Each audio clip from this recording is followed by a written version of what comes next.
क्या है, एक सेकंड से 2 मिनट, बस 2 मिनट। ये परंपरा रही है, हम सबकी संस्कृति है।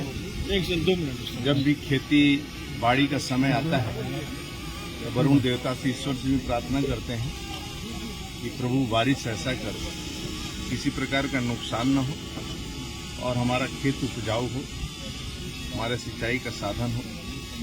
और इसी तरह बाढ़ के समय में मैया से भी प्रार्थना होता है, सरयू गंगा मैया से, घाघरा, जहाँ भी जाइए वहाँ कोशिश करता हूँ, अधिकारियों से भी मैं भी स्वयं आग्रह किया हूँ कि जनता जनार्दन और साथ में लेकर सभी माई से प्रार्थना करें कि आप आवें और सीधे निकल जाएं, किसी प्रकार का कटान भी हो, नुकसान भी न हो, सीधे निकल जाएं, न जन हानि हो न धन हानि हो।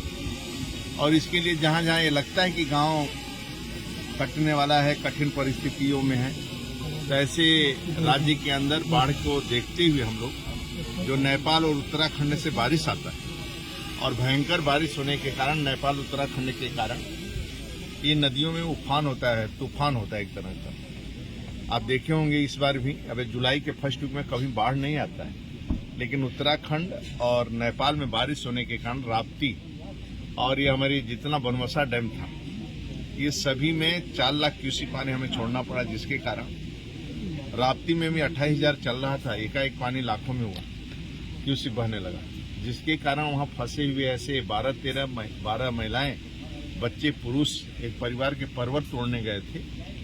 और वह एक धारा चल रहा था, जिसे इससे पहले एक धारा, 2 धारा यहाँ चल रहा है, उसी तरह राप्ती में भी एकाएक पानी आने के, 1 लाख के ऊपर आने के कारण 2 धारा चलना और सभी फंस गए बेचारे। लेकिन एक महिला ने मोबाइल 100 नंबर पर डायल किया था, पुलिस वाला तुरंत आया और 2.5 घंटे में मोबाइल पर कहा कि तुम टार्च जलाओ, तो अपना टार्च जलाया, तो जिसके कारण 2.5 घंटा लगा ढूंढने में। फिर डीएम-एसपी पहुंच गए, एनडीआरएफ की टीम और ये पीएससी की टीम पहुंचने के बाद सभी बच्चों के परिवार को, लोगों को सुरक्षित लाया। इसलिए आदरणीय योगी जी, राज्य के मुख्यमंत्री, श्रावस्ती पहुंचकर पीएससी वालों को और वो लोगों का भी सम्मान किया। यहाँ भी हमारे राज्य के अंदर 338 परियोजनाएं चल रही हैं बाढ़ को लेकर, और सभी हमारी परियोजनाएं लगभग पूर्ण हो चुकी हैं। जहाँ जहाँ हमारी परियोजनाएं बनी हैं, उस स्थान पर यदि भयंकर बाढ़ आएगा तो अलग विषय है, नहीं तो उस गांव को हम इस बार सुरक्षित रखेंगे और उस स्थान पर कटान नहीं हो पाएगा। बलिया के अंदर भी हमारे लगभग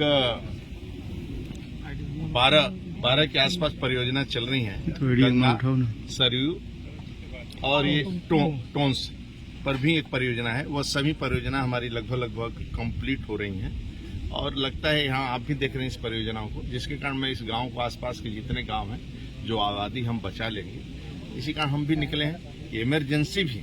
इमरजेंसी भी यदि कुछ होता है, पानी से तो कोई टकरा नहीं पाएगा, कितना पानी आ जाए, एकाएक मान लो गंगा भी एक साथ आ जाए, इधर सरयू भी एक साथ आ जाए, तब और सभी नदियां एक साथ जब आती हैं बाढ़ लेकर, तो फिर बैक मारता है पानी। जब बैक मारता है तो उसमें ठहरता है पानी, जैसे रोड जाम हो जाए, एक सभी गाड़ियां बस खड़ी हो जाएंगी, तो उसके कारण कठिनाई आता है। तो उसके लिए हमारा स्टोर भी, सामग्री भी बना रहे, कोई इमरजेंसी में ऐसा हो तो स्टोर। आप देख रहे हैं हमारे सभी बोल्डर भी बोरे भरकर एडवांस रखा गया है, यदि लगता है कभी कठिनाई हो तो हम लोग सुरक्षित गांव वालों को बचा लें, आप सबके माध्यम से, जनता जनार्दन के कारण, क्योंकि बचा लें, इसलिए हम लोग निकले। बैरिया का सर एक है गोपाल नगर टाड़ी गाँव, एक बार आप जो हो नोट करवा देना वहाँ पे तो सर एक बार, इतना तो हम नहीं बता पाएंगे, लेकिन जितना है आप यदि दे देंगे तो मैं उसको भी गांव को सुरक्षित रखवा सकता हूं और भविष्य में उसके लिए हम परियोजना बनाकर भविष्य में उस गांव को पूरा सुरक्षित रख सकता हूं।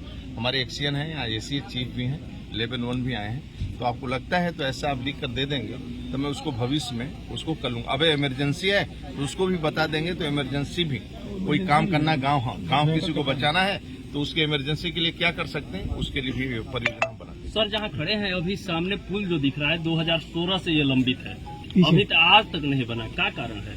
तो 16 से नहीं बना तो आगे भी आप ही चाहोगे तभी बनेगा।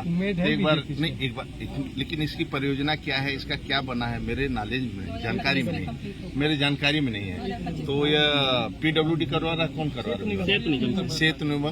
तो अपना उनका समय निर्धारित होगा, लक्ष्य निर्धारित किए होंगे कि 2025 की 26, 27 क्या लक्ष्य है, तो हमें लगता है समय से पूर्ण करेंगे। प्रधानमंत्री जी, बलिया में माकूमल व्यवस्था है, लेकिन यहाँ देखा जा रहा है कि कुछ विस्थापित लोगों को जैसे लगातार कटान में हो रहा है, उनको अच्छा जगह नहीं मिल पा रहा है, कि वो अस्थायी विस्थापित हो जाए। क्या है, जो डूब क्षेत्र में लोग बसे हुए हैं उनसे हमेशा आग्रह किया जाता है और अच्छे स्थानों पर उनको शिफ्ट करने की कोशिश होती है। सरकार का निर्देश भी है कि ऐसे लोगों को प्रधानमंत्री आवास और मुख्यमंत्री आवास में उपलब्ध करवाया जाए। ऐसी यदि कोई जानकारी आती है तो आपने चर्चा किया, मैं डीएम से एक बार बात करूंगा और बाकी संबंधित अधिकारी से भी चर्चा कर लूंगा। जो होगा सिंचाई विभाग के अधिकारियों से भी चर्चा कर लूंगा। ऐसी कोई स्थान है तो एक बार हम योजना बनाएंगे। मंत्री जी